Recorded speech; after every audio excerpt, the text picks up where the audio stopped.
Hello, hello. I am back to help you do this thing called life. We have been talking about Jesus, his temptations, his emotions, all the things that made him human. And we've been doing it for quite a while now. And I have been just kind of skipping around with the four gospels and gleaning from what we can to see how it was that Jesus was able to win every time. The word says that um, he was a man of sorrow, acquainted with grief.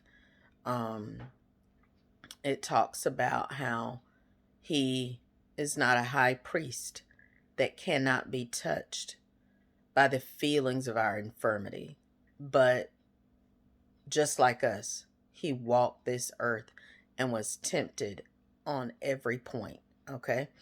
So we've been looking at when it got rough. Now, for the past little bit here, we have been just gleaning from his wisdom on his way to the cross. But today we find ourselves even closer. And I had been in John for quite a while, a couple of chapters, but we're going to go to Mark 14. And today we are going to read verses 32 through 34. And it says, "And they came to a place which was named Gethsemane. And he said to his disciples, Sit ye here, while I shall pray. And he taketh with him Peter and James and John, and began to be sore amazed, and to be very heavy. And he saith unto them, My soul is exceeding sorrowful unto death. Tarry ye here and watch." And in another translation, a few translations that I read, it said like that he began to just plunge into this sinkhole.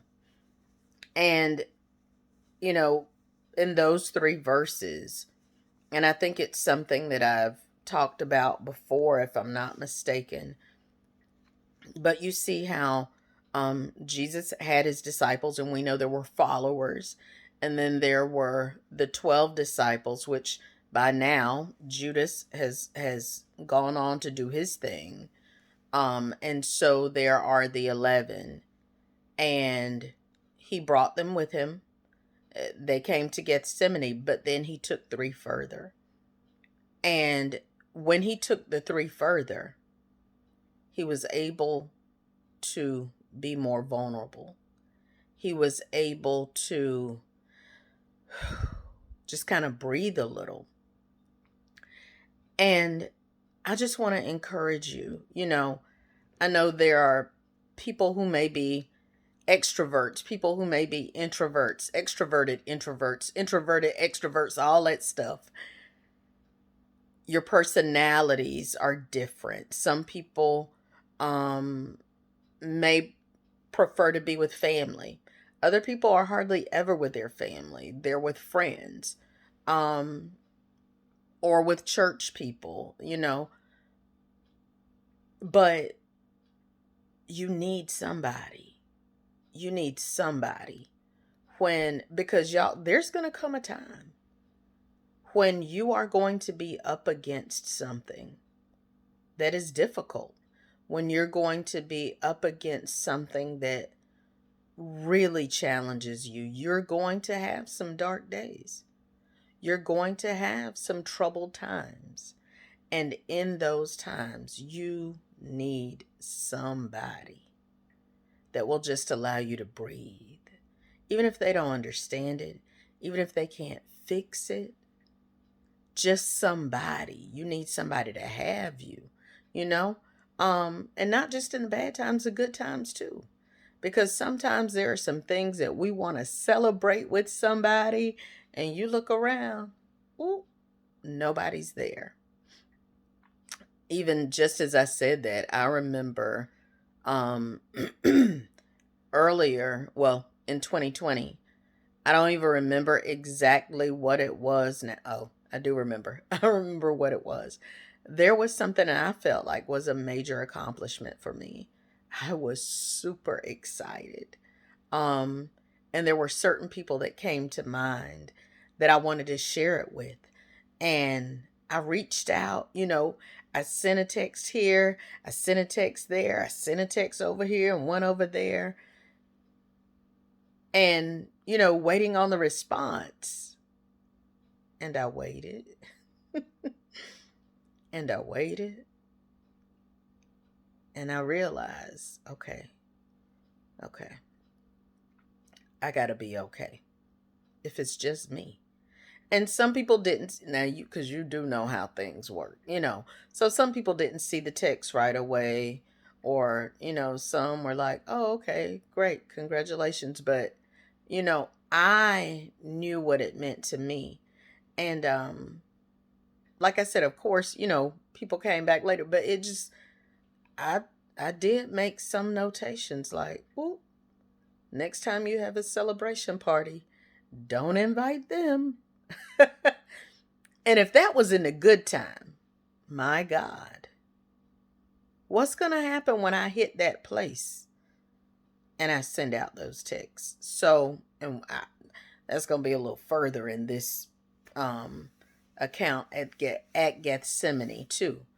But there are those diehards, those tried and trues who are in your life or who should be. And y'all, if you don't have one, oh, because now, even in my celebration, there were people who came back like, I didn't know what you were saying. I didn't know.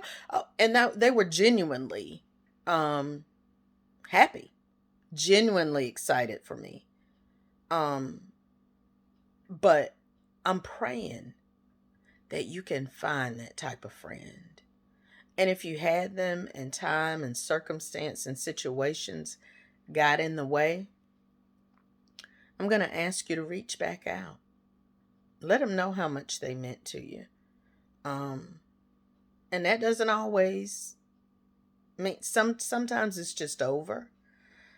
But everybody needs at least one. And I mean that. I stand by that. Won't move off that. Now, I think if Jesus himself had 3, I feel like 3 is a really sweet spot. 3, if you have 3, my God, you are blessed beyond measure. And a lot of times we share different things with different ones, but you need somebody. 3 is preferable. 1 is it's mandatory. Okay? Preferably 3, but mandatory that you at least have 1. That's mandated. Everybody needs somebody. So if you don't feel like you have that in your life, pray to God.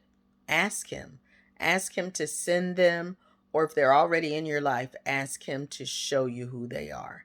Because there's going to be a time when you just need to be able to, y'all, I'm in a rough place. And so Jesus knew. You know what? Because I don't want to make this too long. I'm already probably longer than I intended to be. So I'm more than likely going to visit this scripture again tomorrow, and just talk about this place of transition that Jesus found himself. All right. Well, y'all, this has been One More Minute. Did I say one more? I did. I never say that. Y'all, this has been One More Minute with Marcy. I'll be back tomorrow with another moment of momentum producing motivation. Until then, stay encouraged. And remember, you got to flutter before you can fly. But flying is in your future. I love y'all.